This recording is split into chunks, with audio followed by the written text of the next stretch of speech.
Jesus, boa noite. Dá um sorriso para o teu irmão, dá? Sorria para ele. Sorria. Sorria para o teu irmão. Sorria. Tinha uma musiquinha que se cantava aí, dizia, sorria, é tempo de sorrir, sorria. Sorria para a vida é alegria.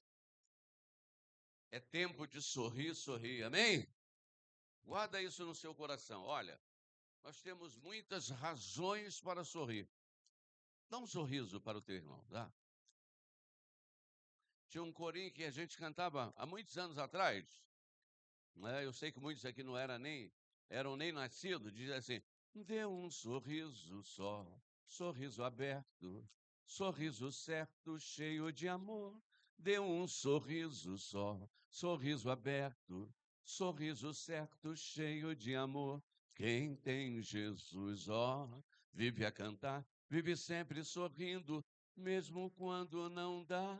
Às vezes, não dá, né? Mas quem tem o Espírito de Deus, ele tem que estar sempre sorrindo. Sabia? Sempre. Porque o seu sorriso, eu quero contar para você, é a tristeza do inimigo. Sabia? E o seu semblante caído é a alegria do inimigo. Ele não tem o poder de saber o que passa no seu coração. Ele não tem. Mas ele tem o poder de saber aquilo que você fala, de ouvir o que você fala. Ele tem o poder de saber aquilo que está no teu semblante. Então ele percebe que ele está conseguindo te atingir, né? Aprenda a disfarçar para que ele não tenha autoridade sobre você. A Bíblia, ela é muito clara sobre isso. E ela diz assim, resista ao diabo e ele vai fugir de você. O diabo, ele é covarde. E ele só gosta, na verdade, de pegar adversário fraco. Se você se apresenta diante dele como adversário fraco, ele vai tentar bombardear você. Mas se você se apresenta diante dele como um adversário forte, né, ele vai fugir de você. Por quê? Existem razões para isso, eu vou te explicar. Porque o diabo não é onisciente, onipotente, nem onipresente. Vou repetir. O diabo nem é onisciente, onipotente, nem onipresente. Quer dizer o seguinte, ele não pode estar em todos os lugares ao mesmo tempo. Amém? Ele não pode estar em todos os lugares ao mesmo tempo.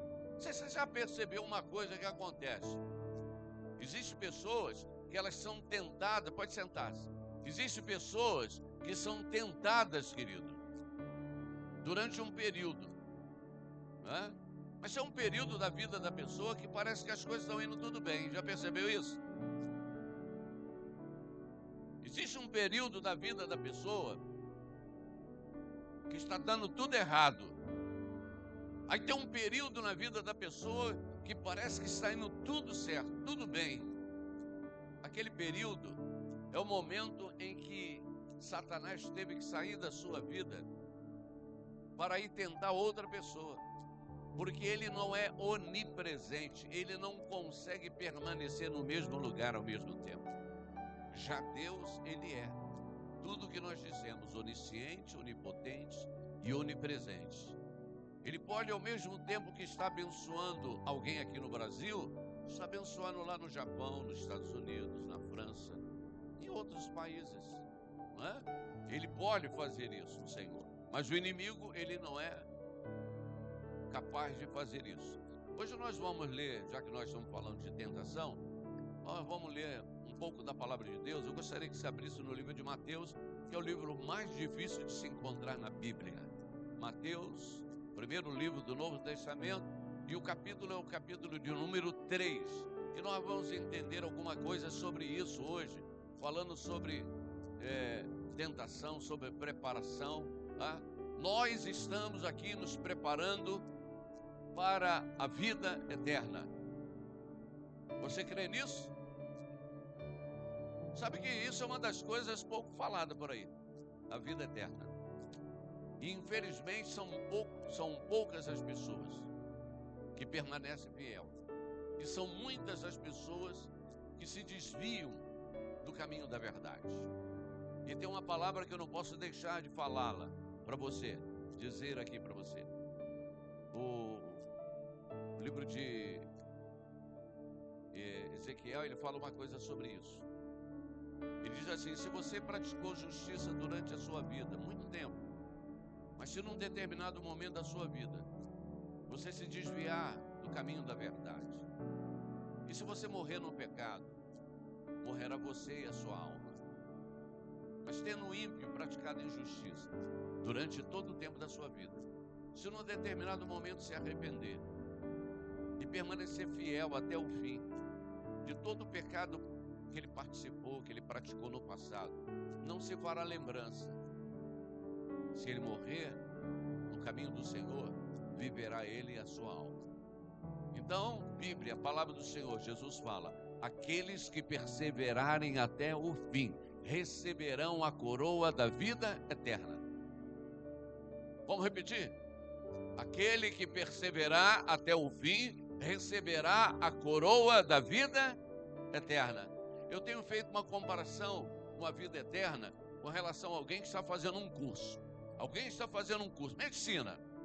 Aí são 10 períodos lá do curso de medicina. E a pessoa está fazendo o curso de medicina. E ela vai primeiro período, segundo, terceiro, quinto, sexto, sétimo período.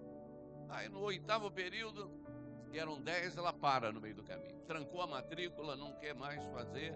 Eu vou esperar melhorar a situação e depois eu vou dar continuidade.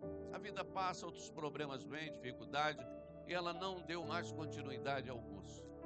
Ela pode dizer que aquela pessoa é médico ou médica, tem uma formação, ela não terminou o curso.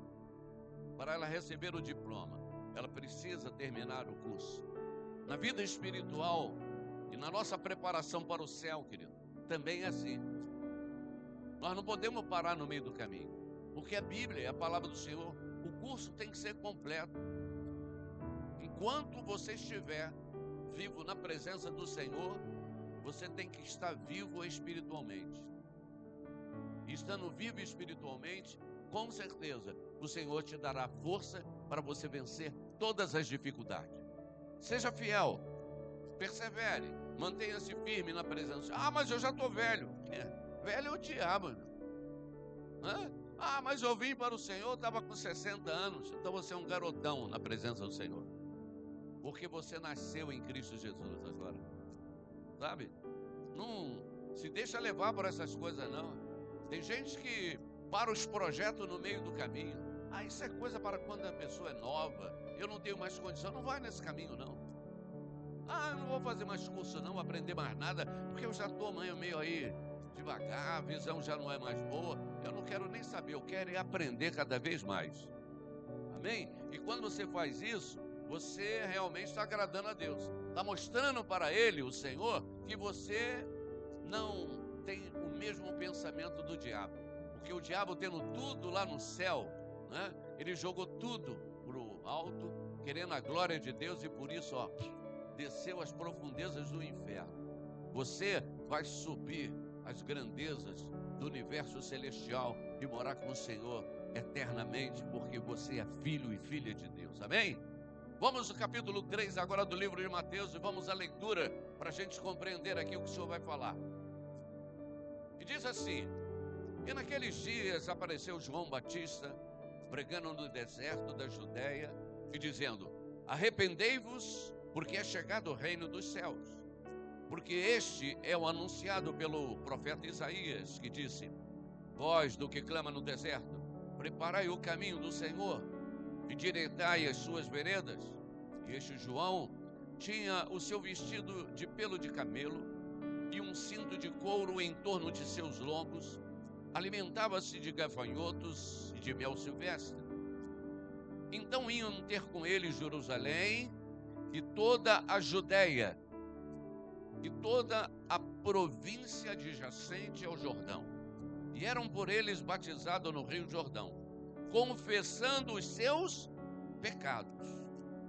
E vendo ele muito dos fariseus e dos saduceus que vinham ao seu batismo, dizia-lhes: raça de víboras, quem vos ensinou a fugir da ira futura.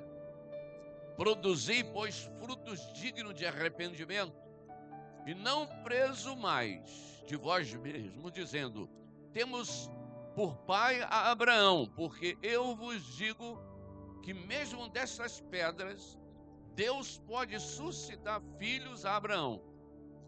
E também agora está posto o machado à raiz da árvore.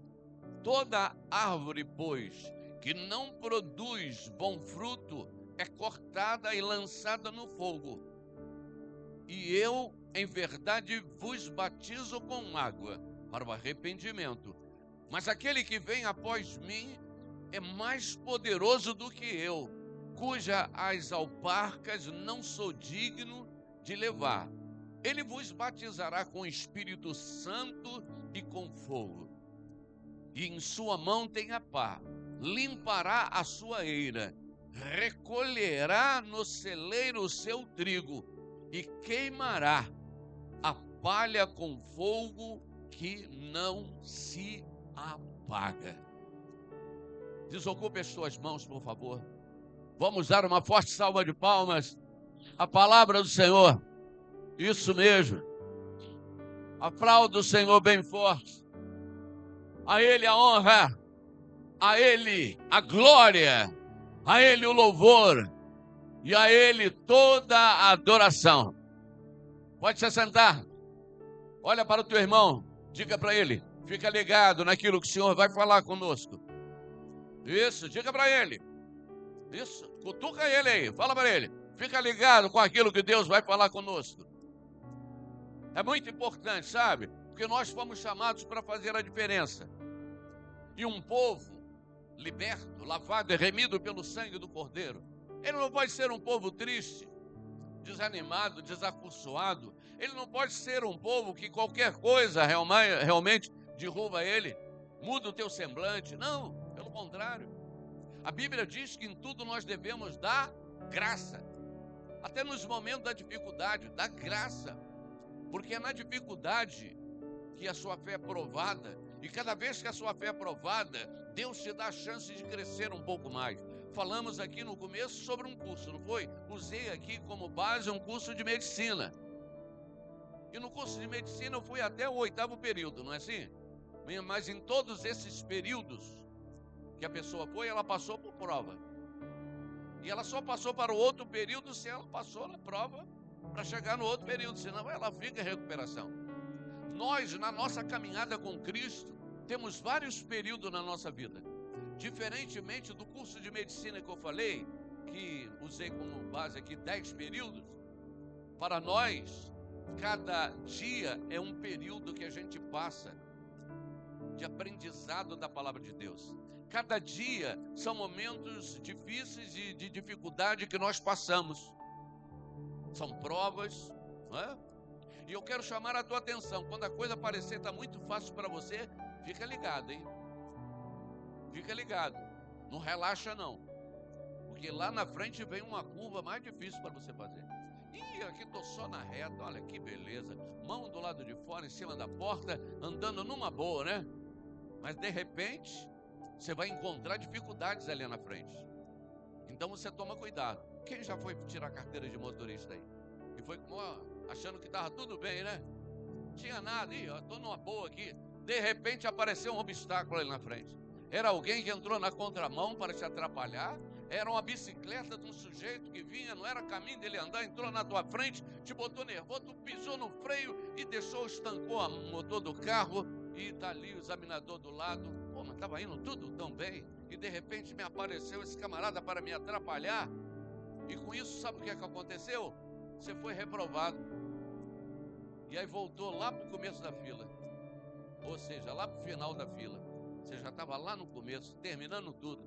Na nossa vida espiritual, estou usando como base isso, para você entender que também é assim. Fica ligado.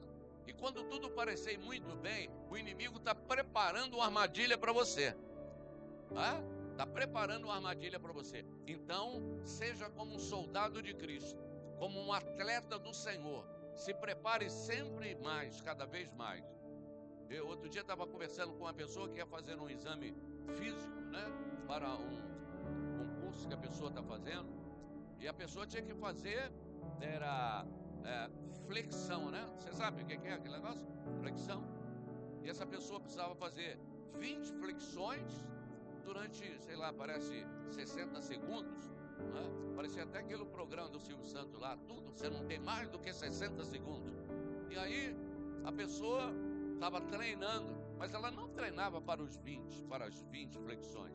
Ela treinava sempre mais, 25, ela queria fazer em menos tempos a quantidade maior. Porque na hora vem o nervosismo, aquela coisa toda, e a pessoa está certa. Com Jesus Cristo é assim, irmão. Todas as vezes que vier o desânimo para você não ler a palavra de Deus, é a hora que você precisa se esforçar para ler mais ainda. Porque o inimigo não quer que você aprenda. Quando você lê, você aprende. Eu já indiquei para algumas pessoas, vou indicar, porque isso é o que eu faço e para mim é muito bom. Então tudo que é bom para você, passe para as outras pessoas, porque será bom para elas também. Eu leio a palavra de Deus como você me viu lendo aqui em voz alta.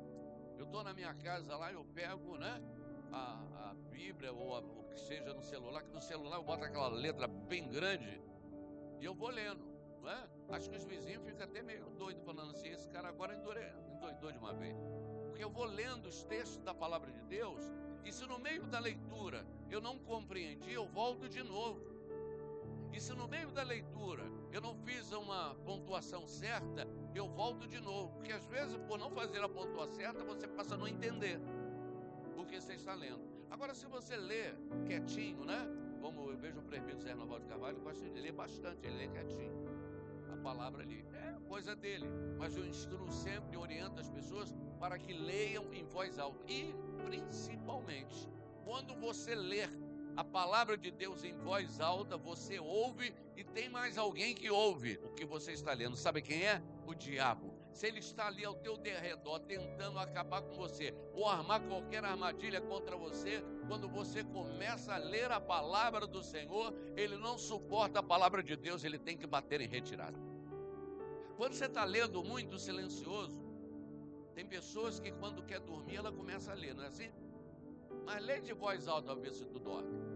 Mas se você ler somente com os olhos e com a mente, não é?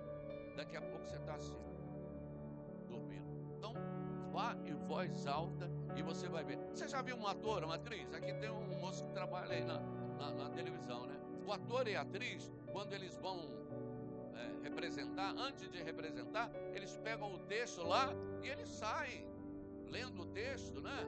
Mas você disse que não era assim, e não sei o que, aquela coisa toda. Ele não lê aquilo de voz baixinha, não, porque ele precisa representar, ele precisa entender, e ele precisa passar aquilo que realmente ele está compreendendo. Nós, os cristãos, precisamos aprender a fazer isso, e isso será bom para você. Recebe, porque é bom para você. Se não tem hábito, passe a ter esse hábito. Vamos então à leitura aqui. O que nós lemos aqui é sobre João Batista. A Bíblia diz que naqueles dias apareceu João Batista pregando no deserto da Judéia e dizendo: arrependei-vos porque está chegado o reino de Deus. Arrependei-vos porque está chegado o reino de Deus. De quem ele estava falando? Estava falando de Jesus. Estava falando do Messias, né? Estava falando de Jesus Cristo, tá? Estava falando de Yeshua. Cantamos um louvor aqui antes do culto, no ensaio, não é? Que falava sobre Yeshua, não é? Yeshua e a Mashiach, Jesus Cristo, o Messias. Cantamos aqui sobre ele. Então aqui João Batista estava falando não dele próprio, mas ele estava falando de Jesus Cristo, o Salvador. E ele continua na sua explanação, e ele diz, e dizendo: arrependei-vos porque está chegado o reino dos céus. Porque este é o anunciado pelo profeta Isaías, que disse: voz do que clama no deserto, preparai o caminho do Senhor, endireitai as suas veredas. Agora ele está falando dele próprio, que Isaías anunciou: voz do que clama no deserto, preparai o caminho de quem? Do Senhor. Mas ele não diz que ele é o Senhor. Ele diz que estava ali agora para preparar o caminho do Senhor. E esse Senhor é o Senhor Jesus Cristo, que ele iria preparar o caminho. Todos nós sabemos a história, e para quem não sabe, eu vou contar. João Batista era primo de Jesus. Jesus, filho de Maria. João Batista, filho de Isabel, que era prima de Maria. Então, João Batista era filho de Isabel, que já era uma mulher idosa, com Zacarias, que era um sacerdote do Senhor e que servia a Deus.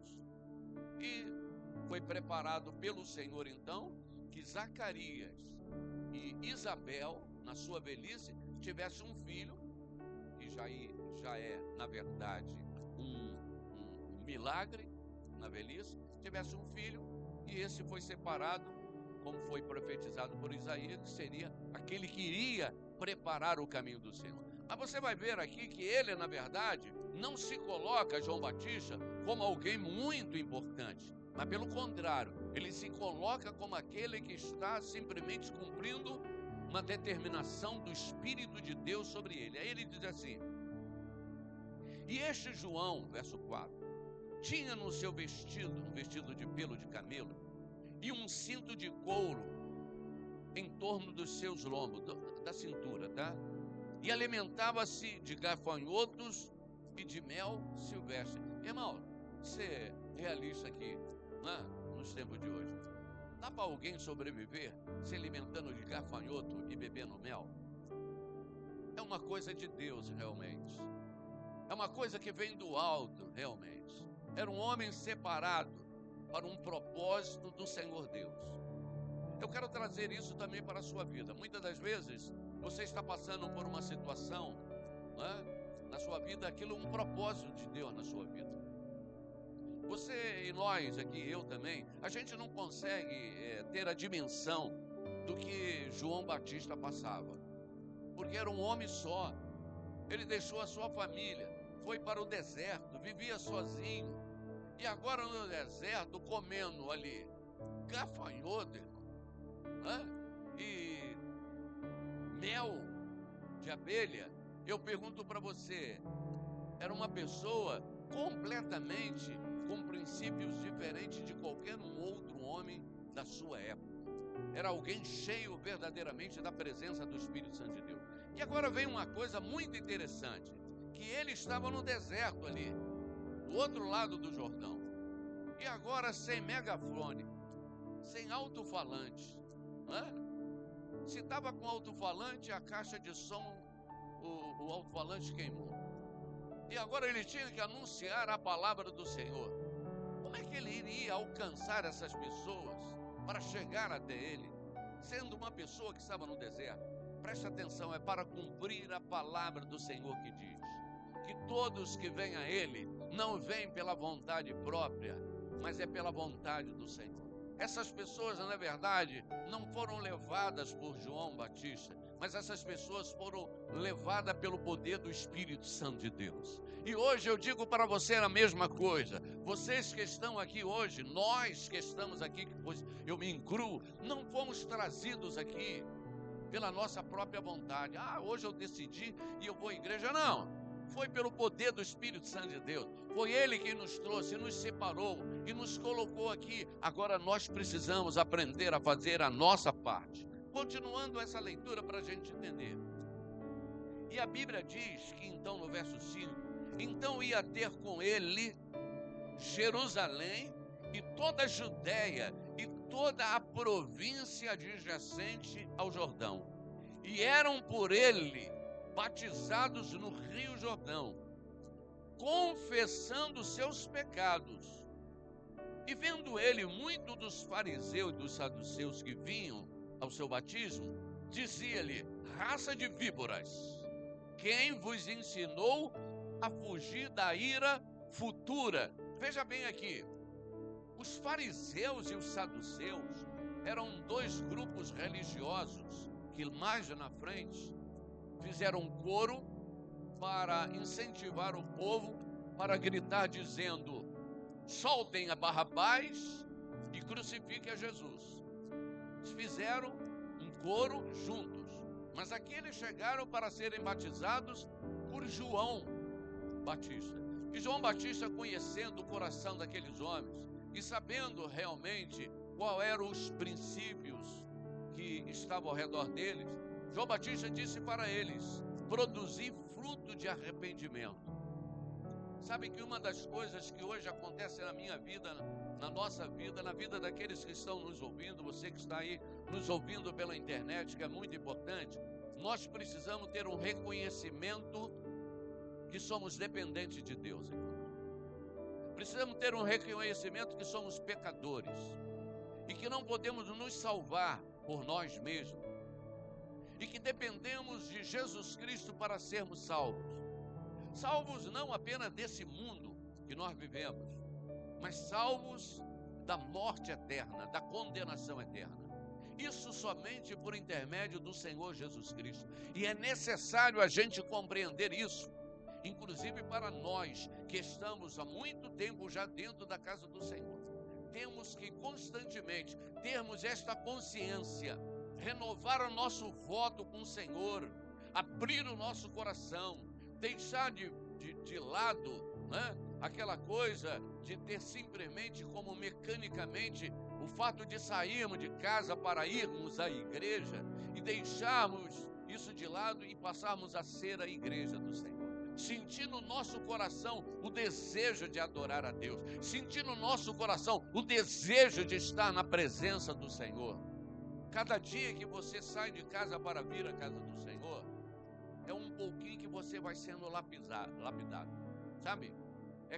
Todos nós, temos muito valor para Deus, mas somos como uma pedra bruta, que ela precisa ser lapidada, tratada. E quando você chega na casa do Senhor, mesmo sendo uma joia, o Senhor vai tratando no nosso coração, trabalhando no nosso coração e nos fazendo entender que nós precisamos nos aproximar cada dia de Deus. Continuando aqui na leitura. E agora no verso 8 diz assim: produzi, pois, fruto digno de arrependimento, e não presumais de vós mesmos, dizendo: temos por pai a Abraão, porque eu vos digo que mesmo destas pedras Deus pode suscitar filhos a Abraão. Porque na verdade eles achavam, guardando a lei agora, que eles vinham da tradição judaica, que eles eram filhos de Abraão, como se ser filho de Abraão dava para eles o direito da vida eterna. Não é isso. E eu vou trazer isso que eles usaram para nós hoje, que usamos, e eu vou falar nós de uma forma generalizada. As pessoas guardam demais a parte religiosa. Eu sou evangélico, por isso eu estou salvo. Eu sou católico, por isso eu estou salvo. Eu sou espírita, por isso eu estou salvo. Eu sou budista, por isso eu estou salvo. Não. Nenhum de nós estamos salvos por termos um rótulo escrito na frente de qualquer placa, rótulo de uma igreja, seja ela qual for. Nós estamos salvos por termos o nosso nome escrito no livro da vida. Não é o nome que está escrito da denominação, seja ela qual for, que vai fazer de você salvo. O que faz de você salvo é ter o seu nome escrito no livro da vida. Muitas pessoas ficam presas às religiões, às doutrinas, aos dogmas religiosos, mas todos nós se acabamos. Agora mesmo, morreu um papa, a sua santidade morreu. Será que a sua santidade morreu e ao terceiro dia vai ressuscitar como Jesus Cristo ressuscitou? E vai estar à direita como Jesus Cristo está hoje do Pai Todo-Poderoso? Por mais santo que o homem seja, ele precisa do Senhor Jesus Cristo para ser salvo. E nós não somos salvos pela nossa obra, nós somos salvos pela graça do Senhor. É claro que pela graça você é salvo, mas também Tiago diz: mostra-me a tua fé, que eu mostrarei a minha obra, porque a fé sem a obra não tem nenhum proveito. Então você recebeu a graça do Senhor para a vida eterna, e agora demonstra com as tuas atitudes, eu vou demonstrar com as minhas atitudes, que realmente eu sou salvo. Quando é que uma pessoa é salva? Uma vez me pediram: pastor, ora pelo meu marido, porque o meu marido bebe muito, ele fuma muito, ora para Deus libertar ele disso. Eu peguei e orei pelo marido daquela pessoa, para o Senhor salvar aquele homem. Porque uma pessoa salva, ela para de beber, não se embriaga mais. Uma pessoa salva, ela para de fumar, ela não fuma mais. Uma pessoa salva, ela para de adulterar, não adultera mais. Mas nem sempre uma pessoa que parou de beber e fumar está salva. Quantas pessoas tu conhece por aí que não estão no caminho do Senhor, não tem nenhum vício?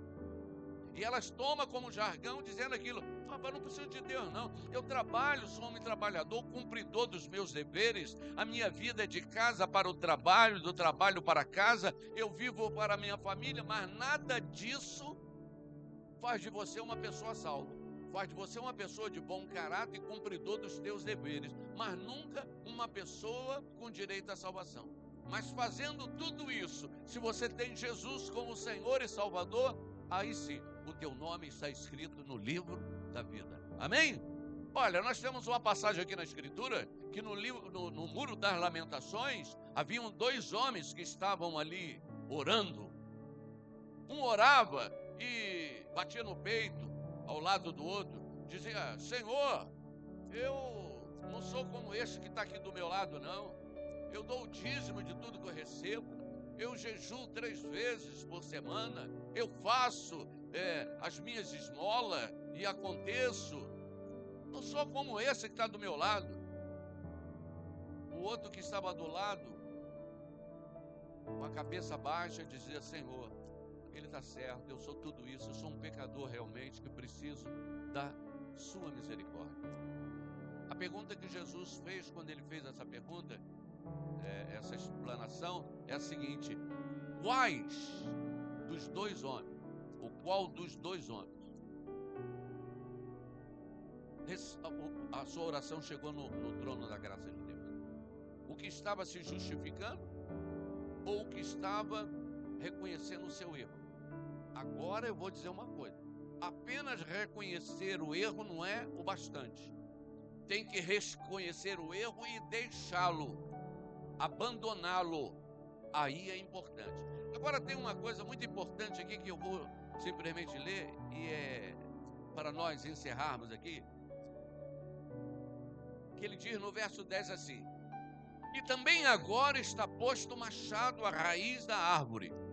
Toda árvore, pois que não produz bom fruto, é cortada e lançada no fogo. A pergunta que precisa ser feita hoje para mim, porque eu gosto de me incluir sempre, e para a igreja e para as pessoas que estão nos ouvindo: nós temos sido árvores que damos bom fruto, ou apenas temos sido uma árvore? Você se lembra que Jesus passou num determinado local, estava com fome, tinha uma árvore, era uma figueira, se lembra? E ele chegou naquela árvore para pegar um fruto da árvore e não tinha. O que ele fez? Amaldiçoou ela: ninguém mais comerá fruto de ti. Eles foram para a cidade, quando voltaram a árvore estava sequíssima. Aquilo ali Jesus fez para dizer exatamente o que vai acontecer com a minha vida, a sua vida, a nossa vida, se nós apenas formos uma árvore e não dermos fruto.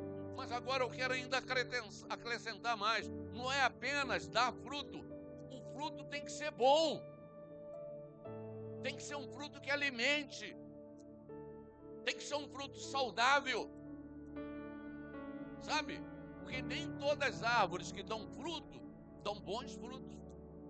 Então ele diz que está colocada aqui a pá, e ele nessa hora vai usar essa pá. Quem é que vai usar essa pá? É Jesus Cristo.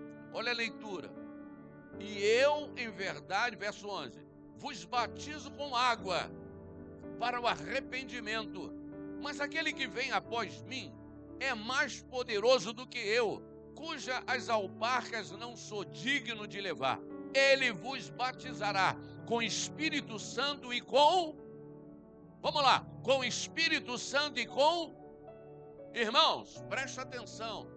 Nós só teremos poder sobre as investidas do inimigo se nós verdadeiramente formos batizados com o Espírito Santo. Você acha que não? Veja só, no decorrer aqui, eu não vou ler, vou só explicar agora, para completar aquilo que João Batista estava falando, que nós seríamos batizados com o Espírito Santo e com fogo. Nós encontramos agora, na continuidade da leitura, Jesus chegando aonde João Batista estava batizando. João Batista, ao ver Jesus, ele não quis batizar Jesus por um momento, porque ele sabia que Jesus não tinha pecado para se arrepender.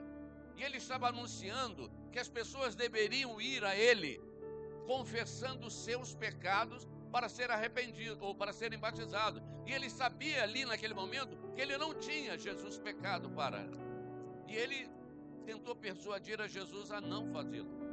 E Jesus disse para ele: deixa que seja assim, para que cumpra toda a justiça e todo o poder de Deus.